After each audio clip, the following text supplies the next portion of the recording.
విజయ్ గారు ఈ రోజు పేర్లోనే ఉంది విజయ్. ఏది చేసినా కానీ ఆయన విజయం ప్రతి ఒక్కటి మూవీస్ లో కానీ పేదవాళ్ళకి సహాయం చేయడంలో కానీ ఆయన మన అప్పుడు ఎప్పుడు వరద బాధితులు కానీ కరోనా టైంలో కానీ ఆయన డొనేట్ చేసినట్టు డబ్బులు ఆయన సహాయం చేసినట్టు ఏ హీరో మనకు చేయలేదు. అంత మంచి మనిషి. ఈ రోజు మనం 2 months బ్యాక్ మాట్లాడుకున్నాం సీఎం అయితే చాలా బాగుంటుందని. నిజంగా కళ నెరవేరింది అందరిది.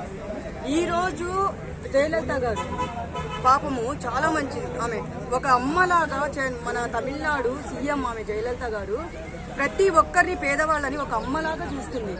అదే అమ్మ లేని లోటు ఈరోజు విజయ్ గారు 100% ఇంకా వాళ్ళకి ఏ లోటు లేకుండా ఆ తల్లి ఇంకా తల్లి పోయినా కానీ అమ్మ పోయినా కానీ ఇంకో అమ్మ మనకు వచ్చిందిరా అనేలాగా ఈరోజు నిరూపించారు.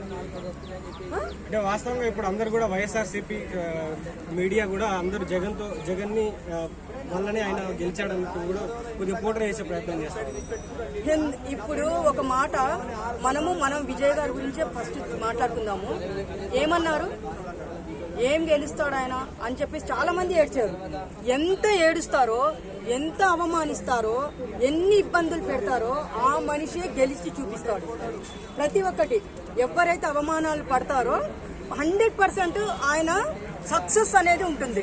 అలాగే చూపించారు. ఇప్పుడు జగన్ గారు గురించి మాట్లాడుకుంటున్నారు, మద్దతు ఇచ్చారని.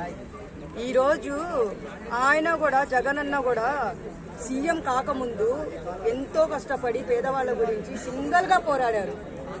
పందులు గుంపలుగానే వస్తాయ్యా, సింహం సింగల్ గా వస్తుంది. 10 మందిని 100 మంది సింహాలు రావు. అది నేను డైలాగ్ కాదు, ఇది నిజం, 100% నిజము. ఇప్పుడు ఈయన విజయ్ గారు సింగల్ గానే కదా పోరాడారు. ఎవరు సపోర్ట్, ఆయన వెనకాల ఎవరైనా ఉన్నారా? కానీ ఈరోజు జగన్ అన్న ఆయనకు మద్దతు ఇచ్చారంటే అంతకంటే సంతోషించాల్సిన విషయం ఏముంది చెప్పండి.